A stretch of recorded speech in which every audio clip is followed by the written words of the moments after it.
वसीयत प्रोबेट या दाखिल खारिज कौन सा सही है? कब आपको प्रोबेट की बिल्कुल भी आवश्यकता नहीं वो आप समझें, और कब आपकी वसीयत। देखिए कई लोग क्या है, वसीयत तो करवाते, अच्छे वकीलों से करवाते, लेकिन छोटी छोटी त्रुटियां उनकी पूरी वसीयत बाद में कैंसिल हो जाती। कोई भी चैलेंज कर सकता है। तो चलिए मैं आपको सारे कानून जो भी है सारे ड्राफ्टिंग्स में लेके आया हूँ, कुछ रूलिंगें भी लेके आया हूँ जो कि काफ़ी इंपॉर्टेंट है वसीयत से संबंधित। और जो भी लोग विशेषज्ञ द्वारा बेहतर एडवाइस लेना चाहते हैं, व्हाट्सएप नंबर ये दिया गया है, ठीक है। ध्यान रहे, डायरेक्ट कॉल ना करें, व्हाट्सएप मैसेज करें, ठीक है जी। आते हैं सीधा अपने टॉपिक पर। देखिए साथियों, सबसे पहले तो मैं ये कहूँगा कि अगर आप वसीयत करवा रहे हैं या करवा चुके हैं तो सबसे पहले भाई साहब इन नियमों का पालन जरूर करना आप, क्योंकि अगर वीडियो तक पहुंच ही गए हो तो मैं ये बताना चीज़ें उचित समझता हूँ, वरना आपकी वसीयत रिजेक्ट हो जाएगी, ठीक है। चाहे आप प्रोबेट कराओ चाहे दाखिल खारिज, कुछ नहीं होने वाला, हो भी गया तो रेस्टोरेशन हो जाएगा, ठीक है ना।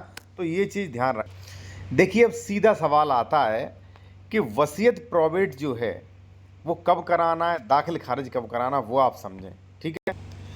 देखिए अगर कृषि भूमि है आपकी, या मान लीजिए कोई प्लॉट वगैरह है आपका, ठीक है, खसरा संख्या मेंशन है, तो उसका आप म्यूटेशन करवा सकते हैं, दाखिल खारिज करवा सकते हैं। बाकी प्रोबेट की आपको कोई भी आवश्यकता नहीं, ठीक है। अब क्यों नहीं है वो आप समझें। और देखिए जो भी लोग मान लीजिए हमारे नए वकील हैं, या मान लीजिए बेहतर कानून की जानकारी लेना चाहते हैं, तो उन लोगों के लिए कोर्ट ड्राफ्टिंग नियम कोर्स ई बुक है, 390 रुपये की है। ये सारे टॉपिक मिलेंगे, स्क्रीनशॉट ले लीजिए, ठीक है। जैसे मान लीजिए वसीयत प्रोबेट है, मकान का बंटवारा है, भरण पोषण है, ठीक है, संशोधन है, सीमांकन है, वसीयत का दाखिल खारिज है, दाखिल खारिज कैंसिलेशन है, रजिस्ट्री कैंसिलेशन है, वसीयत कैंसिलेशन है, आरटीआई कैविएट सुरफॉर डिक्लेरेशन, सारे नियम कानून बहुत आसान भाषा में, आसान शब्दों में, ठीक है। कौन सा कोर्ट केस कहाँ चलेगा, वाद पत्र के नियम, न्यायालय का चयन, तथ्य मूल्यांकन, आधिकारिकता, सब कुछ इसमें मिलेगा आसान भाषा में, और ड्राफ्टिंग भी आपको मिलेगी।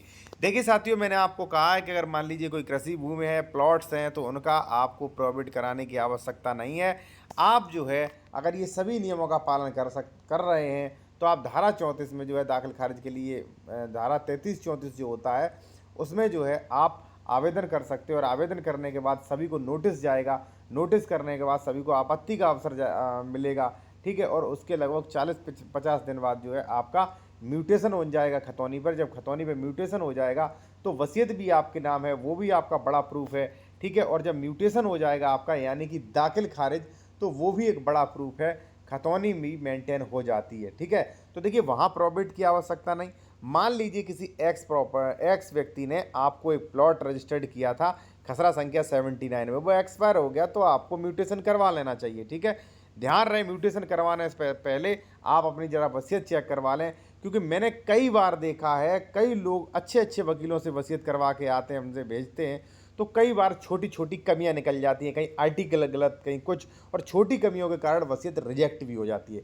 तो इस चीज़ के लिए सबसे पहले मैंने कानून बताया, ये ध्यान में रखें। आप चाहे वसीयत का फॉर्मेट भी ले सकते हैं। लीगल कंसल्टेशन के लिए व्हाट्सएप नंबर हमारा वीडियो के डिस्क्रिप्शन में मेंशन किया गया है, और ये आप देख सकते हैं, ये व्हाट्सएप नंबर, ध्यान रहे, डायरेक्ट कॉल मत करना आप इस पर।